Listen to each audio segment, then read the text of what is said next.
Good morning, everyone, and welcome.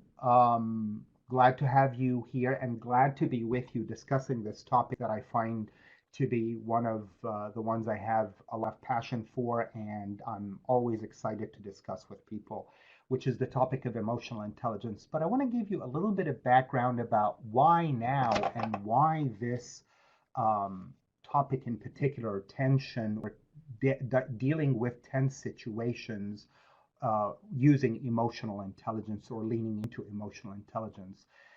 Kind of if we can rewind back to March of this year, I came back very rushed from a program I was doing in California because the country basically was shutting down. Everything was shutting down because of the COVID-19. And it was really uncertain times, uncertain situations. I particularly thought that, wow, this is something that it's going to be difficult to recoup from. I don't know how businesses will do. I don't know what the health of the country will be after this. So it was kind of a gloomy time, and it kept getting worse and worse. And that's when even the police brutality issues started surfacing and all of that. And it's like, what else is going to happen? One more thing here, and what's going on here? And then one of my friends from Germany sent me an email with a link to a video. And I opened that video, and it was Sheriff Swanson, a sheriff from Flint, Michigan, really dealing with a very tense situation, if I may say, with just grace and ability to handle it very well. And he was leaning into particular elements of emotional and social intelligence that were really, really interesting. So I want to discuss this with you, and I thought we'd start a series about EQ now more than ever because it's one of the things that I really lean into more than any of the other tools we use here at OKA. So with that being said, and I see that everybody who's registered is now almost on, so let me introduce myself and my colleague who are going to be hosting this session today. My name is Hassan Kamel. I'm the lead consultant here at OKA. I've been working here since 2005, and my colleague on the line also, albeit you may not see his face, is Harris Feneroff. He is handling the chats and dealing with a lot of the questions that pop up and he can answer. And if it's something that will be shared or needs to be shared with everybody, he's going to send me that question so I can address it publicly with everybody.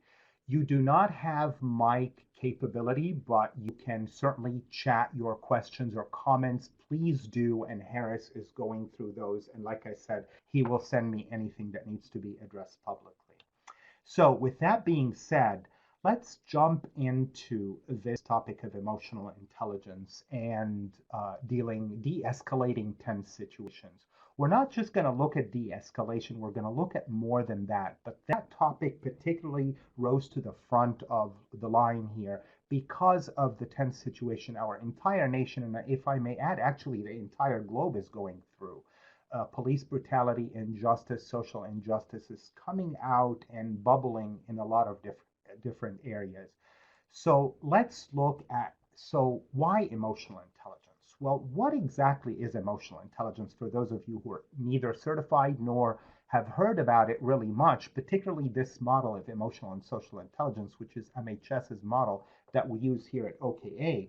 Now, emotional intelligence is a set of emotional and social skills. And whenever we say skills, we're talking about something that is not just innate, but we can actually build it. We can develop it in ourselves. And it's something that can be hyperactive in some situations. But we're going to be looking at it in terms of when it's used just perfectly, when we hit that sweet spot, when we really look at the perfect combination, concoction, or recipe for handling stressful situations and de-escalating tensions there. So, what does emotional intelligence look at? Well, it looks at how we perceive ourselves. Do we Are we in touch with who we are and what emotions fuel us and how we think cognitively about things, but also emotionally about things? So, our own perception of ourselves, how we express ourselves as well, how we develop and maintain social connections with people, whether socially, professionally, and or personally. Also, how do we cope with challenges and stress, basically resilience. Resilience is rooted in our emotional and social intelligence. And also how we use emotional information in addition to cognitive information to make better decisions, to be able to handle situation well. And believe it or not, much of the research that's out there indicates that it's even more of a success factor than our cognitive intelligence and other forms of intelligence. It's really one that rises to the top of what makes us more effective at handling life in general and dealing with life. Now, the model we use here at OKA is MHS's EQI model. It really is designed by an American-born Israeli psychologist by the name Reuven Bar-On. And this is his model. It looks, like I said, it's self-perception, how we perceive ourselves, how we express ourselves in the world, how we interact with interpersonal relations and build them and maintain them over time, how we make decisions, and finally, how we manage stress. Now, speaking of managing stress and de-escalating tense situation, this is the area that we're going to be looking at closely today, because part of being emotionally intelligent is not just having high engagement with all of those subscales or elements of emotional intelligence all the time. No, that would be too intense. But it's knowing when, in what context, what situation, what to use. So if I have 16, which are 16 subscales here or elements of our emotional intelligence that are, if I may use the analogy of tools on my tool belt, and I can use whichever tool at the right time in the right degree. That's what emotional intelligence is about. Can I have the right concoction? Can I have the right recipe for being able to handle a situation well? So, if that's emotional and social intelligence, how do we use it to really de-escalate tense situations? Can we, first of all, pick up on our radar screen, pick up the signal that, yes, this situation is getting intense, and now how can I read this emotional information as well as cognitive data to manage the situation and de-escalate it? I'm going to use the example of the police department simply because this is what's on social media and the news now. But de-escalating any situations in family, at work, my own dealing with situations internally. So this is de-escalation in general, not just in police situations. But I'm using this example, this case study, if I may, just because of all the bad rep the police departments are facing right now, some of it albeit very justifiable. Now, this is one person who really rose to the surface and has been interviewed repeatedly around the country because of how well he handled the situation. He was a beacon of hope in the midst of all this tension that we are facing as a nation.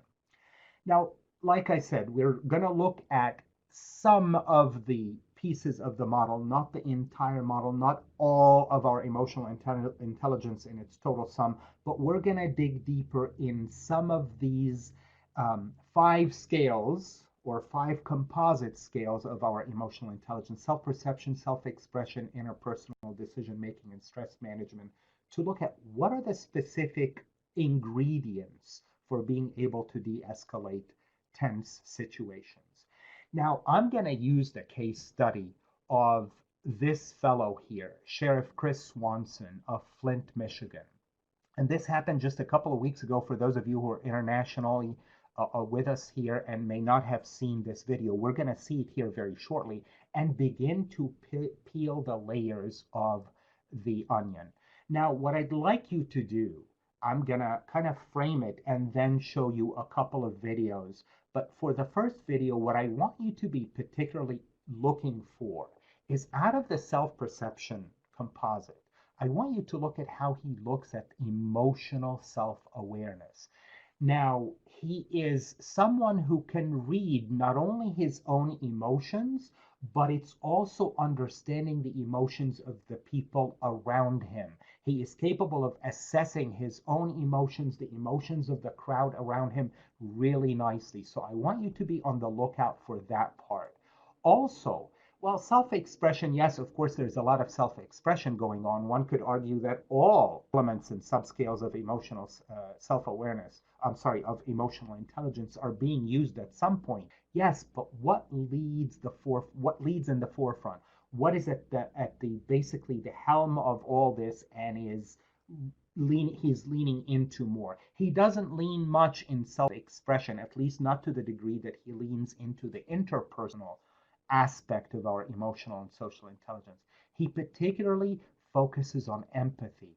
Now, I want you to look at how he recognizes and basically registers on his radar screen by asking the right questions of what others need from him, what the crowd needs from him and his police department. So he really displays a good dose of empathy in the situation. But also, he very quickly assesses the situation using the reality testing subscale or element, as well as impulse control. Now, impulse control that happens at the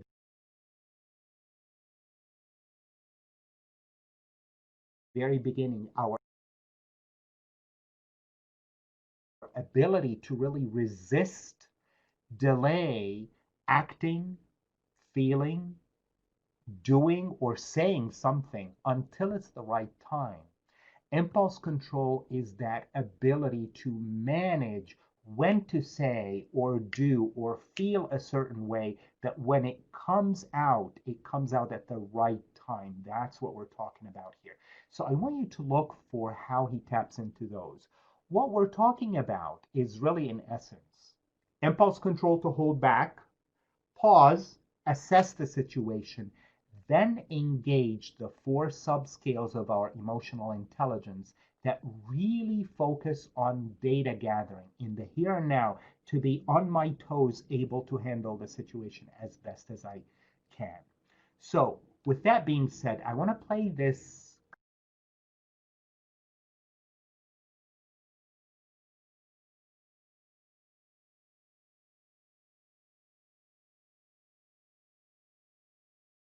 quick thing I'd like to say. Now that the screen is on here, I'd like you to look at the bottom of the screen, folks. There is a link, a web link. The reason this web link is there, if for whatever reason the video is choppy, you're not able to see it here in the webinar, what I'd like for you to do is click on Sheriff Chris Swanson. It will ask you to go to view it on your browser, whatever browser you use. So that's what's going to happen. Okay. But when you do that, it's going to take you to a browser that basically is our web page, and the web page itself is what we are going to be viewing it on. And the web page, by the way, is our web page, that the OKA web page, and what you will see is it will be on a blog, so you'll be able to view it there. Okay, so let's see this video.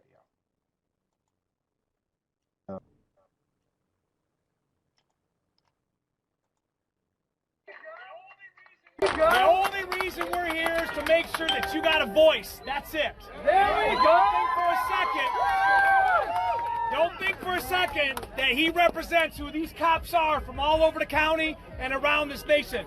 We go out there to help people, not do that nonsense. There we go. I want to tell you, where's my man? Right there. Where's the gentleman? Oh, I think he took off. Okay, yeah, my man. He took off. Pastor Hawkins, I was going to tell you, we want to be with y'all for real. So I took my helmet off and laid the batons down. I want to make this a parade, not a protest. You got little ones here, you got dogs, so what's up? So listen, I'm just telling you, these cops love you. That cop over there hugs people, so you tell us what you need to do. Walk with us! Walk with us! Walk with us! Walk with us! Walk with us! Walk with us! Let's walk. Let's talk.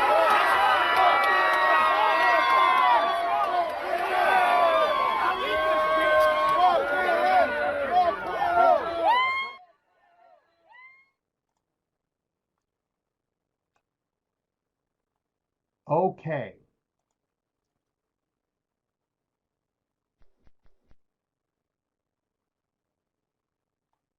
So, with that being said, let's quickly look at what exactly was he doing. And he looked also at flexibility. He tapped into flexibility in general. But that being said, notice that the entire model was encapsulated with this final piece, which is all wrapped up together in a measure of our overall well being, and that is happiness, our ability to find joy in the process called life. Where does that really come from? I want to address it, but we're going to dissect the video a little more here shortly. Our happiness or our overall well being stems from our ability to really know when to tap into each of the subscales, lean into them, use them to the right degree at the right time in the right way and the right circumstances. That generally results in people reporting, yeah, I find joy in the process called life. So with that being said, look at how he used his impulse control. Now, mind you, you didn't see that in this particular video, but you noticed him pause. There is pausing on a regular basis. Our impulse control is our ability or willingness to delay our initial impulse to or initial temptation to do, act, or say, or feel a certain way about a situation. I pause until I gather enough data. Anytime we deal with tense situations, that has to happen first. I have to pause, be able to assess the situation. Once that happens, and we don't have time to talk about how we build those, but I'll give you some resources at the end of this webinar that goes into how do you develop each of those 5, I'm going to add a 6 to it if we have time, 6 subscales of our emotional and social intelligence. But we're not going to discuss right now how to build that. However, that is impulse control. First, he had to hold back, pause for a second to gather data. Then, one in any tense situation has to really get into emotional self-awareness, understand what they are feeling. Can I name the emotion that I'm experiencing, whether it's fear, anxiety, excitement? What is that? And what I'd like to do is share the first resource here that if you can click on the top document, which is emotional inventory tracking sheet, and hit the download button. And I'll do that at the end of the webinar as well in case you don't have the time to download it right now. But when you download it, that's going to give you a PDF file that's interactive. You can go in and add that. I always like to use that.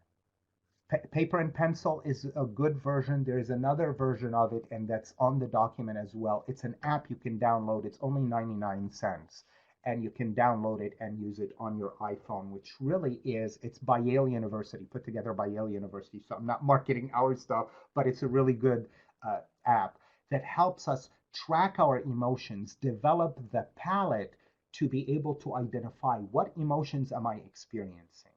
How is the emotion impacting me that I'm experiencing? And how potentially am I showing up impacting others in the world? That is critical for being able to handle any stressful situation, is to tap into this and lean into my emotional self-awareness. Know exactly what I'm feeling and how it's impacting me. So that's one. The other thing he did is notice how he listened.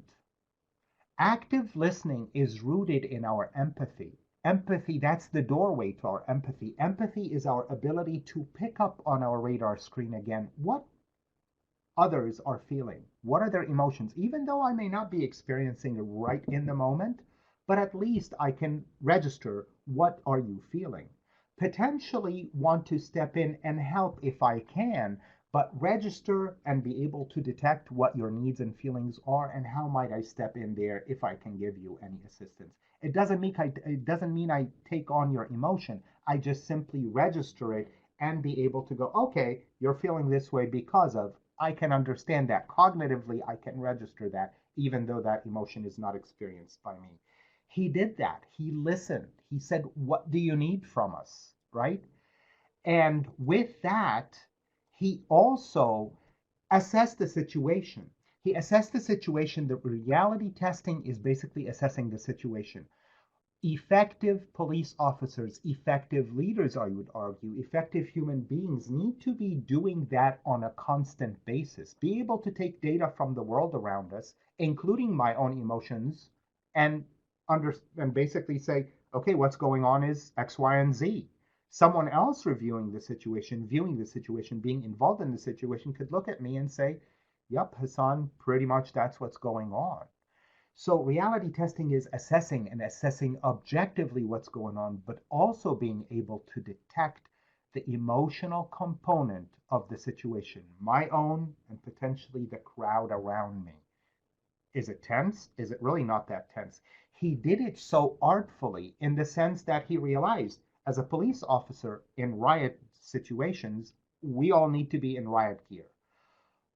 But and one could argue, well, that was not quite a riot situation. That's part of reality testing. It was just a protest, not a riot. So let me not magnify the situation, catastrophize it, and call it a riot.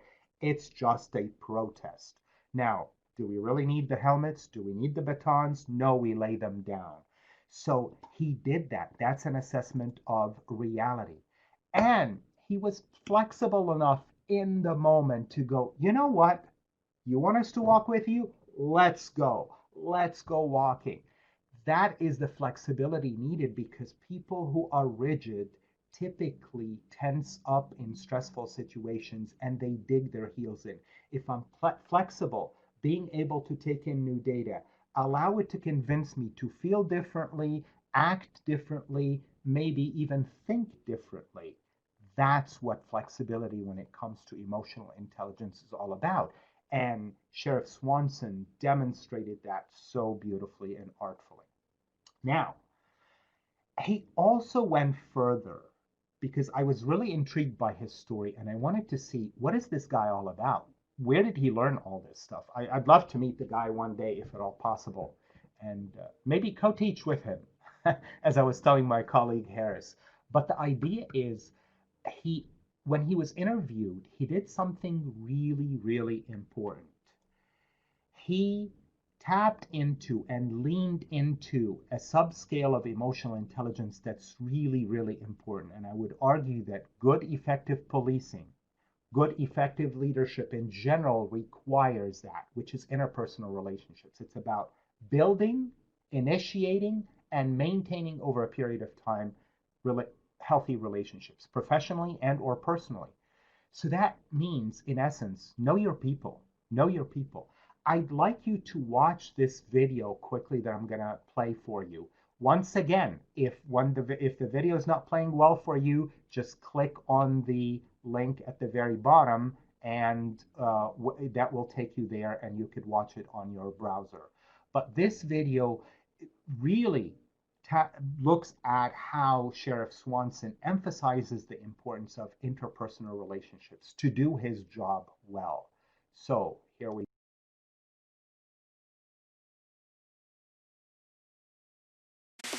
We want to be with y'all for real. So I took my helmet off and laid the batons down. Yeah.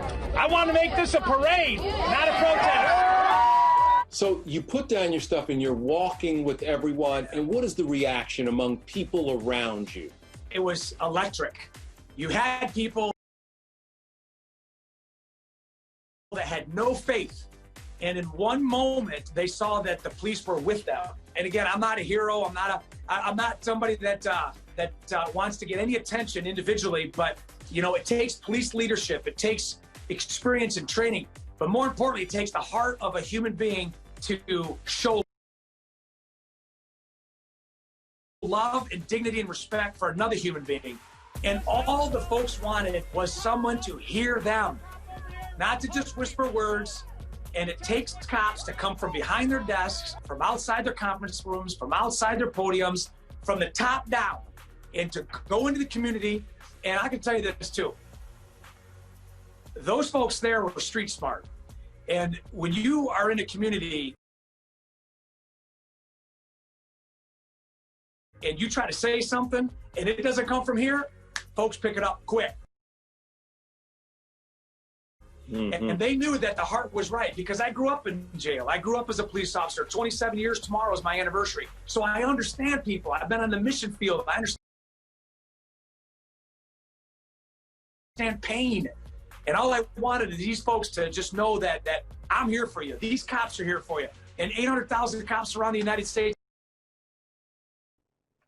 Okay, folks. So let's quickly, we can't, unfortunately, because of timing, we can't watch the whole thing, but you got the essence of it, is the importance of interpersonal relationships, not just with his department, but with the community you work with, your clients. Do you have interpersonal relationships with your client? Do you understand them? Do you hear them? He talks about it coming from the heart. Coming from the heart, authenticity is rooted in interpersonal relationships, but also emotional expression. But we're not going to go quite there yet today. We want to focus it just on the elements of de-stressing. So, that being said, his ability to hold his impulses, to really assess the situation with the four subscales of data gathering, of emotional self-awareness, of empathy, of flexibility, and of interpersonal relationship added to it, that concoction is what made him so effective and successful there. Now, I want to go quickly over a couple of, well, how do I build those skills in myself? Some resources. And those resources, I would argue, these are at the top of my list. EQ Applied, which is a book by Justin Bariso. He's a colleague in the field. And he's got his Twitter account is Justin J. Bariso.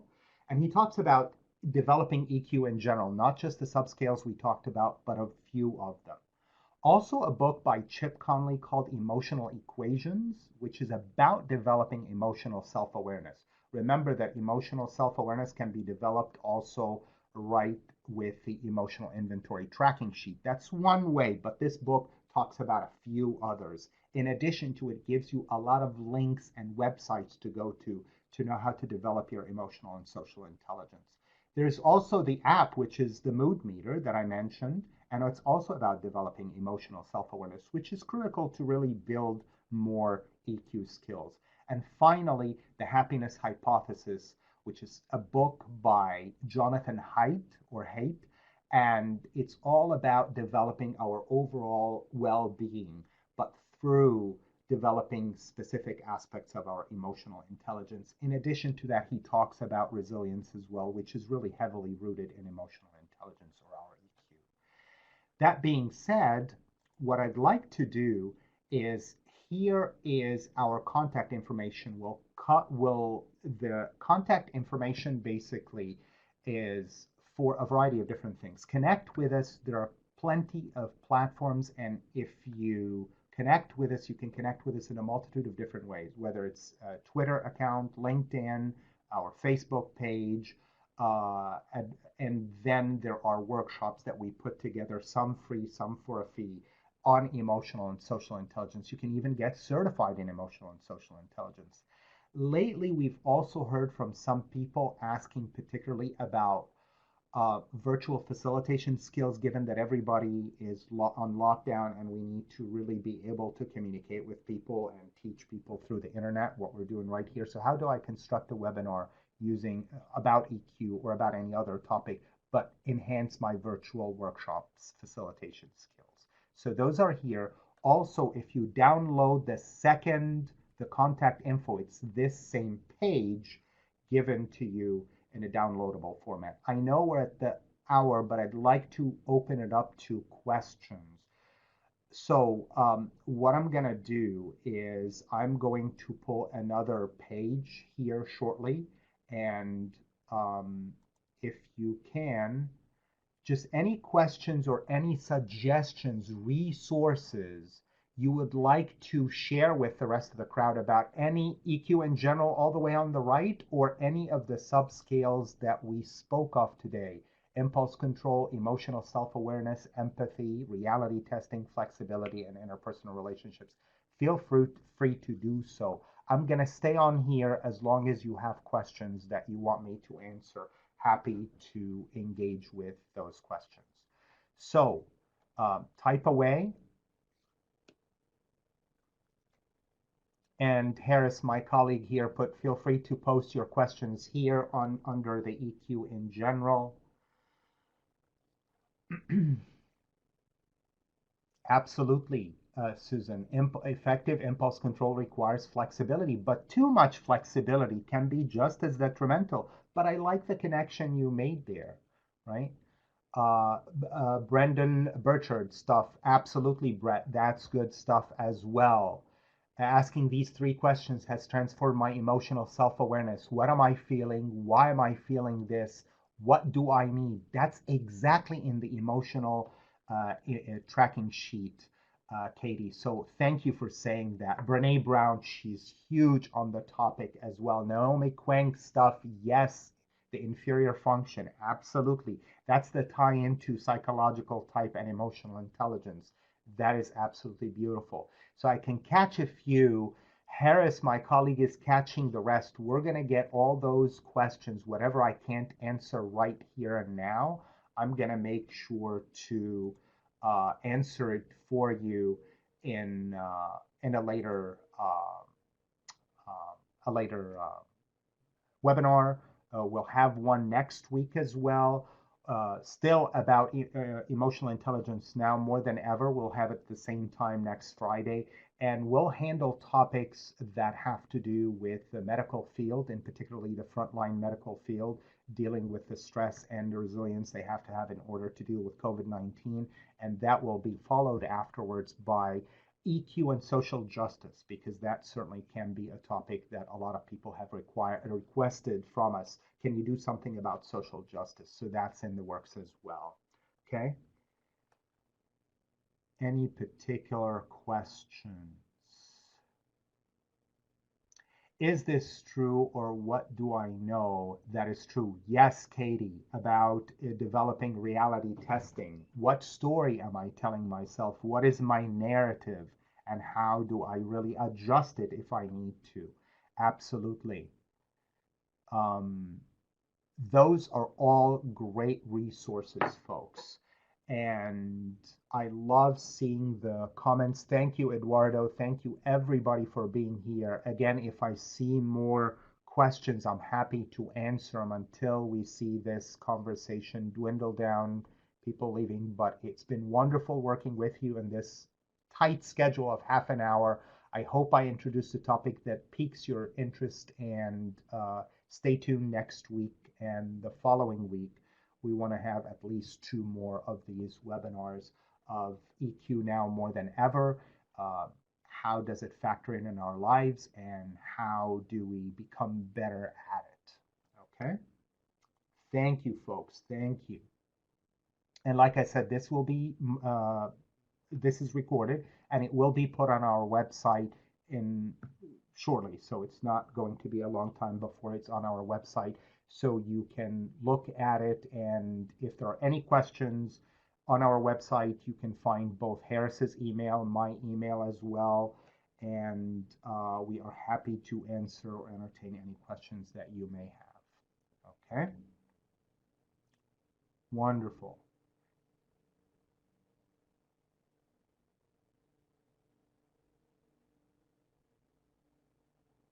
Thank you, Bill. Yes. Thank you, Kathy.